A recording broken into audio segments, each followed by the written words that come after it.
শাহচাঁদ আউলিয়া রহমতুল্লাহ আলাইহি ছিলেন একজন সুফি দরবেশ এবং চট্টগ্রামের বাউলিয়ার মধ্যে তিনি অন্যতম। তিনি পটিয়ায় বাহলি গ্রামে অবস্থিত। তার মাজারের জন্য পরিচিত। কথিত আছে তিনি মাছের পিঠে করে চট্টগ্রামে এসেছিলেন এবং তার দরগাহে দুটি প্রদীপ বা ছাটি সবসময় জ্বালানো থাকে। পটিয়ায় তার নামে একটি কামিল মাদ্রাসা রয়েছে। চলুন আজকের ব্লগটা শুরু করা যাক। আমরা সবাই বের হলাম মাজার জিয়ারতের উদ্দেশ্যে। আমরা সবাই চলে আসলাম মাজার গেটের সামনে। আপনারা এখন যে গেটটি দেখতেছেন ওটি নতুন ভাবে তৈরি করা হচ্ছে। আগের গেটটা ভেঙে ফেলা হয়েছে। এই দান বাক্সে সবাই মানত করে হাদিয়া দেয়। আমরা মাজার গেট দিয়ে প্রবেশ করলাম। মাজার জিয়ারতের উদ্দেশ্যে যেহেতু আসছে মনে তো একটু শান্তি লাগবে। আমাদের থেকে প্রথমত অজু করতে হবে। অজু করার জন্য আমরা মসজিদের গার্ডে চলে আসলাম। এখন আমাদের অজু করা শেষ হয়ে গেছে। আমরা 4 জনের জন্য মসজিদে পাঠাইছিলাম টুপি আনার জন্য, কারণ জিয়ারত করলে আদবের সাথে করতে হয়। তো টুপিগুলো দিয়ে দিলাম। এখন আমরা শাহচাঁদ আউলিয়া বাবাজানের মাজার জিয়ারত শুরু করলাম। এরপরে মোনাজাত করে দোয়া চেয়েছি। এই মসজিদটা হলো শাহচাঁদ আউলিয়া দরগাহ মসজিদ। এটি অনেক আগের মসজিদ, তবে এই মসজিদটা নতুন ভাবে নির্মাণ করা হয়েছে। এই দরগা মসজিদে পাত্র পাত্রীদের বিয়ের আকত পড়ানো হয়। শাহচাঁদ আউলিয়া কামিল মাদ্রাসার প্রতিষ্ঠাতা সুলতানুল আউলিয়া কুতুবে জামান পীরে কামেল আলহাজ সৈয়দ নুরুল হক শাহ রহমতুল্লাহ আলাইহির মাজার জিয়ারত করে নিলাম। জিয়ারত শেষ করে আমরা বাহিরে আসলাম। এটি হলো শাহচাঁদ আউলিয়া কামিল মাদ্রাসা। আমি এই মাদ্রাসার ছাত্রছাত্রীদের দেখতে চাই এই ভিডিওর কমেন্টে। মাদ্রাসার মাঠে এতিমখানা, হোস্টেলের এবং হেফজখানার ছেলে খেলাধুলা করে বিকাল টাইমে। যারা মাজার জিয়ারতে আসবে, মাজারের অফিসের পাশে একটা জিয়ারতের স্থান করা হয়েছে। এখানে আরো একটি নতুন হোস্টেলের ভবন করা হয়েছে, যেটার নাম হচ্ছে শাহচাঁদ আউলিয়া লিল্লা বোর্ডিং। চলুন এটা সম্পর্কে জানা যাক। আসসালামু আলাইকুম। ওয়ালাইকুম আসসালাম ওয়া রাহমাতুল্লাহি ওয়া বারাকাতুহু। হুজুর, এখানে শাহচাঁদ আউলিয়া মাজারে এটা নতুন ভবন হয়েছে, শাহচাঁদ আউলিয়া লিল্লা বোর্ডিং। ওইটা অর্থাৎ এটা হলো শাহচাঁদ আউলিয়া কামিল মাদ্রাসার এতিমখানা ও লিল্লা বোর্ডিং। এখানে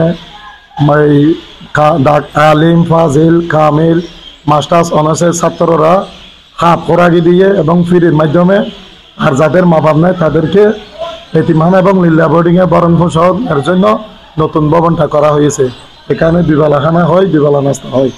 এটা হলো শাহচাঁদ আউলিয়া মাদ্রাসার সর্বক্ষণিক এতিমখানা ও লিল্লা বোর্ডিংয়ের অফিস। আপনারা সরকার হোক, এমনি পাবলিক হোক, জনগণ হোক, আপনারা যাই পারেন এই কামেল মাদ্রাসার এতিমখানার মধ্যে আপনারাও সহযোগিতা করতে পারবেন। এটা হলো আমাদের আহ্বান করছি আমরা। আর আমার শাহচাঁদ আউলিয়া বাজার উরুস শরীফটা কত তারিখের হয় ওটাই বলে দিও। ফাল্গুন মাসের 8 তারিখ। 8 ফাল্গুন, জি, 21 ফেব্রুয়ারি।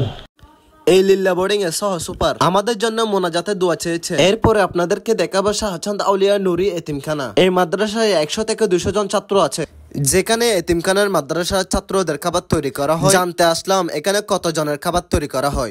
আসসালামু আলাইকুম আঙ্কেল। ওয়ালাইকুম সালাম। কেমন আছেন আপনি? আমি ভালো আছি। এখানে শাহচাঁদ আউলিয়ার মাদ্রাসার মানে এতিমদের খাবার তৈরি করা হয় না? জি জি। এখানে ডেইলি কত জনের খাবার তৈরি করা হয়? এখানে ডেইলি 100, জি, সকাল বিকাল 300। কেমন আছো তুমি? ভালো আছি। তোমার নাম কি? নবীল হাসান সোহান। সোহান। তোমার বাড়ি কোথায়? 2000-এ। 2000-এ? তুমি এই মাদ্রাসায় আসছো কতদিন হয়েছে? নতুন। নতুন আসছো যে? জি। তোমার বাবা মা আছে? বাবা আছে, মা নেই। মা নেই? মা মারা গেছে কতদিন হয়েছে? মা মারা গেছে 1 মাস হয়েছে। তোমার ইচ্ছা আছে মানে বড় হয়ে হুজুর হওয়ার জন্য? জি। বড় হয়ে কি হবা? হাফেজ। হাফেজ। ভাইয়াদের জন্য একটু দোয়া করবে কেমন? তুমি ঠিক মতো লেখাপড়া করবা, মাদ্রাসায় থাকবা, খেলাধুলা করবা, কখনো মাদ্রাসা ফাঁকি দিও না কেমন? সবার সাথে মিলেমিশে পড়ালেখা করবে, ঠিক আছে? ওকে। আর নামাজ দোয়া তো পড়ো, ঠিক আছে? আলহামদুলিল্লাহ, শাহচাঁদ আউলিয়া দরবার শরীফে আমার জিয়ারত সম্পন্ন হয়েছে এবং মাজারের প্রত্যেকটা জিনিস আমি তুলে ধরলাম। ভিডিওটা যদি ভালো লাগে আপনারা লাইক, কমেন্ট, শেয়ার করবেন।